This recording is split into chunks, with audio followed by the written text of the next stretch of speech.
Amrita miss ആണ്. അപ്പൊ കുഞ്ഞു മക്കളൊക്കെ അടിപൊളിയായിട്ട് ഇരിക്കുകയാണല്ലോ അല്ലെ. അപ്പൊ നമ്മുടെ രണ്ടാമത്തെ ചാപ്റ്ററില് കുറേ കാര്യങ്ങൾ പുതിയതായിട്ട് എന്റെ മക്കൾ പഠിക്കുന്നുണ്ട്. അതില് മക്കൾ അറിഞ്ഞിരിക്കേണ്ട ഒരു കുഞ്ഞു കാര്യമുണ്ട്. അതൊന്ന് പറഞ്ഞു തരാൻ വേണ്ടിയിട്ടാണ് മിസ് വന്നിട്ടുള്ളത്. ഓക്കെ, അപ്പൊ ഇത് കുഞ്ഞു കാര്യമാണ്, നിങ്ങൾക്കൊക്കെ അറിയുന്ന ഒരു കാര്യമാണ്. ഒന്നും പെട്ടെന്ന് ആൻസർ പറയണം കേട്ടോ. 10 രൂപ അല്ലെങ്കിൽ 10. ഓക്കെ, നിങ്ങളുടെ കയ്യിൽ 10 ചോക്ലേറ്റുകൾ ഉണ്ട് എന്ന് വിചാരിക്കാം. ഈ 10 ചോക്ലേറ്റ് നിങ്ങൾ എങ്ങനെയാ ഈക്വലി അല്ലെങ്കിൽ എങ്ങനെയാ നിങ്ങളുടെ ഫ്രണ്ട്സിന് 2 ഫ്രണ്ട്സിന് ഷെയർ ചെയ്യുക? 2 ഫ്രണ്ട്സ് വന്നു.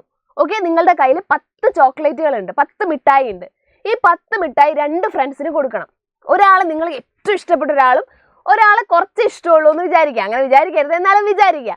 ഓക്കെ, അപ്പൊ നിങ്ങൾക്ക് അത് കൊടുക്കണം, ഷെയർ ചെയ്യണം. അപ്പൊ എങ്ങനെയൊക്കെയാ നിങ്ങൾ കൊടുക്കുക? ഒന്നെങ്കിൽ ഒരാൾക്ക് 8 ചോക്ലേറ്റും മറ്റേ ആൾക്ക് 2 ചോക്ലേറ്റും കൊടുക്കാം അല്ലേ. നമുക്ക് ഏറ്റവും ഇഷ്ടപ്പെട്ട നമ്മുടെ ഫ്രണ്ടിന് നമ്മൾ എന്ത് ചെയ്യും? 8 ചോക്ലേറ്റും കൊടുക്കും. നമ്മൾ ജസ്റ്റ് ഹായ് ബൈ ഫ്രണ്ട് ഉണ്ടാവുമല്ലോ, അയാൾക്ക് നമ്മൾ എന്ത് ചെയ്യും? 2 ചോക്ലേറ്റും കൊടുക്കും അല്ലേ. അങ്ങനെ കൊടുക്കാം. ഇല്ലെങ്കിലോ ഒരാൾക്ക് 5 ചോക്ലേറ്റ് കൊടുക്കാം, മറ്റേ ആൾക്കും 5 ചോക്ലേറ്റ് കൊടുക്കാം. ഈക്വലി കൊടുക്കാം. അതിന് പക്ഷപാതം ഒന്നുമില്ല, നമുക്ക് പാർഷ്യാലിറ്റി ഒന്നുമില്ല. ഒരാൾക്ക് 5, വേറെ ആൾക്കും 5, കുഴപ്പമില്ല. അല്ലെങ്കിൽ നമുക്ക് എങ്ങനെ ചെയ്യാം?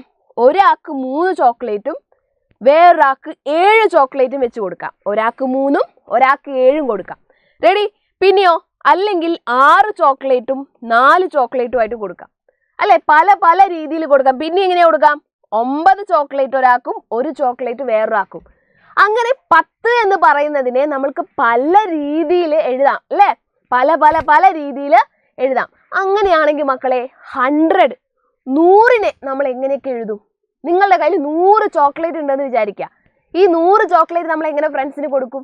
ഒരാൾക്ക് 50 കൊടുക്കാം, മറ്റേ ആൾക്കും എത്ര തന്നെ വരും? 50 ചോക്ലേറ്റ്. ഒരാൾക്ക് 50 കൊടുക്കാം, മറ്റേ ആൾക്കും 50 കൊടുക്കാം. സിമ്പിൾ അല്ലേ. വേറെ രീതിയിൽ എങ്ങനെ കൊടുക്കാം? ഒരാൾക്ക് 75, മറ്റേ ആൾക്ക് 25. 75 ചോക്ലേറ്റും 25 ചോക്ലേറ്റും കൊടുത്തൂടെ? കൊടുക്കാലോ. പിന്നെ എങ്ങനെയൊക്കെ കൊടുക്കാം? ഒരാൾക്ക് 20 ചോക്ലേറ്റും മറ്റേ ആൾക്ക് 80 ചോക്ലേറ്റും കൊടുത്തൂടെ? ഒരാൾക്ക് 20, മറ്റേ ആൾക്ക് 80. പിന്നെ എങ്ങനെ കൊടുക്കാം?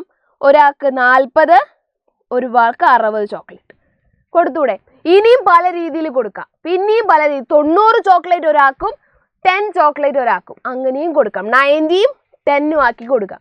പിന്നെയും ഉണ്ട് ഒരുപാട് പല രീതിയിൽ നമുക്ക് ചെയ്യാൻ പറ്റും അല്ലേ.